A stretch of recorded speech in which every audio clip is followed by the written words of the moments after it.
अस्सलाम वालेकुम, this is Quran light writer. जिंदगी में रिस्क की तंगी, दौलत की कमी, माली परेशानियां, ये ऐसे मसाइल हैं जो किसी न किसी शक्ल में तकरीबन हर घर में मौजूद हैं। नौकरी की तलाश, कारोबार में नुकसान या कर्जों का बोझ जिंदगी को उलझाए हुए है। तो आज आपको एक ऐसा अमल बताना है जो बहुत ही सादा, आसान लेकिन नताइज हैरत अंगेज, जो सदियों से बुजुर्गों ने आजमाया और जिसने इसको आजमाया उसकी तो जिंदगी ही बदल गई। ऐसा ताकतवर और आजमूदा राज जिसे हम मोजज़ाती अमल भी कह सकते हैं। इस अमल के साथ एक ताकतवर वजीफा भी शामिल, जिसे पूरी यकसुई और आजिज़ी के साथ अल्लाह के खूबसूरत नामों का विर्द करना है। अंडे और माश की दाल का एक इंतहाई कामयाब अमल जो कि आपकी जिंदगी को भी चार चांद लगा देगा। रोजाना इस्तेमाल में आने वाली ये दो चीजें अगर खास तरीके से इस्तेमाल की जाएं तो ये आपकी जिंदगी को बदल कर रख देंगी। अल्लाह ने कुछ चीजों में बहुत बरकत रखी है। ये अमल कोई जादू तो नहीं जो कि फौरन ही आपको अमीर कर देगा। ये एक रूहानी अमल है जिसके नताइज कभी तो फौरन ही मिल जाते हैं और कभी थोड़ा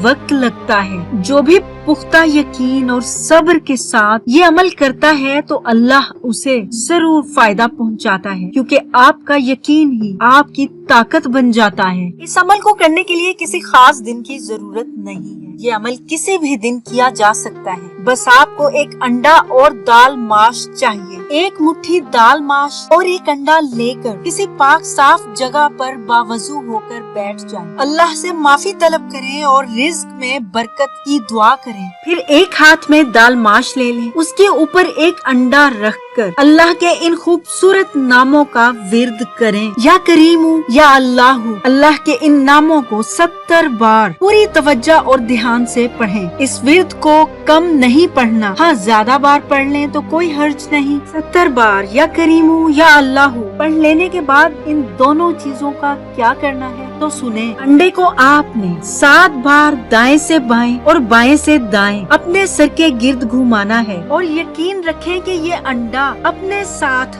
आपकी बदकिस्मती और तंगदस्ती को भी ले जा रहा है। फिर घर की छत पर अंडा फेंक दें और वो टूट जाएगा। उसके बाद दाल को बाहर किसी भी दरख्त के नीचे रख दें। दाल में बहुत बरकत है। दाल को दरख्त के नीचे रखने से ये बरकत फिजा में फैलती है। और दाल को रखते वक्त दिल में ये दुआ करें कि या अल्लाह, जैसे जैसे परिंदे इसे खाएं वैसे वैसे मेरे रिज्क में इजाफा फरमा। परिंदों को रिज्क देने वाला भी तू है, मुझे भी वसी रिस्क अता फरमा। इसके बाद बस इंतजार करें। जिसने भी ये अमल सही तरीके से किया उसकी जिंदगी दौलत और रिस्क से भर गई। उसे वहाँ से रिस्क मिला जहाँ जहाँ से गुमान भी ना था। अल्लाह ताला हम सब की मुश्किलात को आसान फरमाए। दुआओं में याद रखिएगा। अपना बहुत ख्याल रखिएगा। अल्लाह हाफिज।